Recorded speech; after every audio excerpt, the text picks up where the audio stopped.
سے دعا کرنے لگے۔ جب تیروں والے نے تیر چلائے تو حضرت عبداللہ کا نام نکلا۔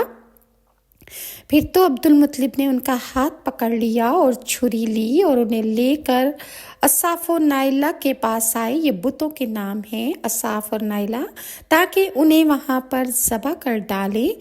اور جب قریش نے دیکھا تو وہ اپنی مجلس چھوڑ کر ان کے پاس آئے اور کہا، عبدالمطلب تم کیا کرنا چاہتے ہو؟ انہوں نے کہا کہ میں اسے ذبح کرنا چاہتا ہوں۔ جب قریش اور آپ کے دوسرے لڑکوں نے دیکھا اور کہا کہ خدا کی قسم اس کو ہرگز ذبح نہ کیجیے جب تک آپ مجبور نہ ہو جائیں۔ اگر آپ ایسا کریں گے تو ہر ایک شخص ہمیشہ کے لیے اپنے بچے یہاں پر لایا کرے گا تاکہ وہ ان کو ذبح کر ڈالے، اس طرح انسانی نسل باقی نہیں رہے گی۔ مغیرہ بن عبداللہ نے کہا، خدا کی قسم ایسا ہرگز نہ کیجیے جب تک کہ آپ مجبور نہ ہو جائیں۔ اگر